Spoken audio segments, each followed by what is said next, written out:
The thing about shapeshifters is that they are easy to spot if you pay attention. Being mere copycats of the forms they inhabit, they always get something wrong. It may be a small detail, but to the observant, it is obvious. A mole is forgotten, a pierced body art overlooked. No matter how good they look, no matter how good they are something is always forgotten. That is why when he stumbled through the door a few hours later than normal, I knew he was not who he seemed. Gloria perked right up though, squealing as she ran to his legs. Something inside me told me to grab her and remove her from this monster pretending to be father. Yet I was so sure that if I moved to get her, I would know his disguise had not worked and began devouring the family early. I needed time to deal with this, so I did nothing as she squeezed his calf with her tiny arms.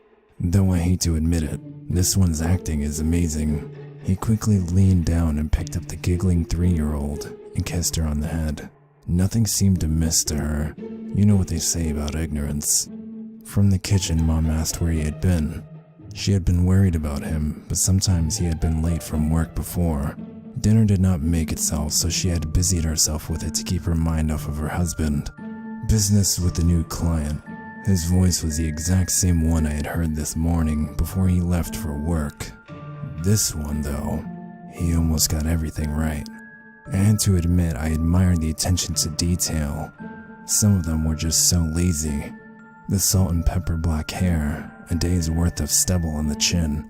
Hell, they even included the odd scarring on his right ear from where an earring in his youth had been torn out.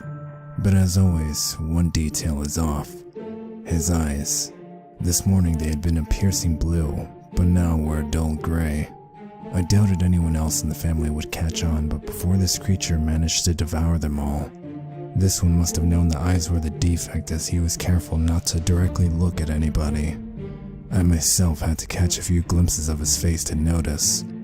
"Jordan, take off your hat and come to dinner." Mom did not come into the room, but raised her voice just loud enough for all of us in the room to hear. A clatter of plates and other cutlery were slightly muffled as she set the table. "Oh, okay." I took off the baseball cap and ran a hand through my light brown hair. It had been ruffled from the cap I had been wearing for a few days. Dinner was uneventful, but the creature pretending to be the family man did not eat anything.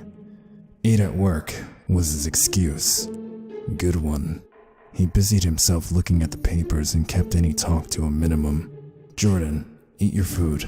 Mom frowned at me as she cleaned Gloria of the mess she had made with her dinner. "Oh, sorry," I muttered. Pushing the food around, I was distracted by the creature stealing furtive glances at Gloria from behind his papers.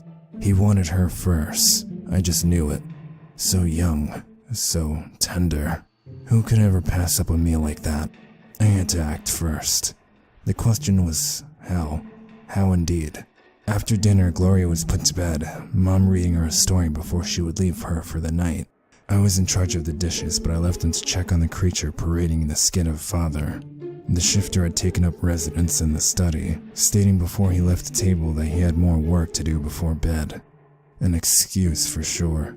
He would most likely wait until everyone was asleep and then slip into Gloria's room and devour her before she could scream. Then he would make his way into each of our rooms.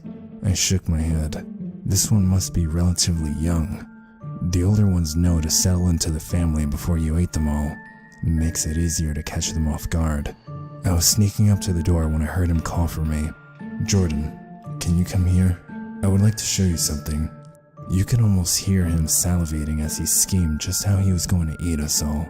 Perhaps he had caught me staring at him, or maybe he was more perceptive than I had given him credit for. "Eat the one that does not trust you first." Smart. "Sure thing, Dad." I grinned. It was a trap for sure, but I would let him lure me in. There was no doubt in my mind that this thing was a shapeshifter. No doubt at all. After all, if this really was the man he was supposed to be, wouldn't he have noticed this kid's hair was supposed to be black?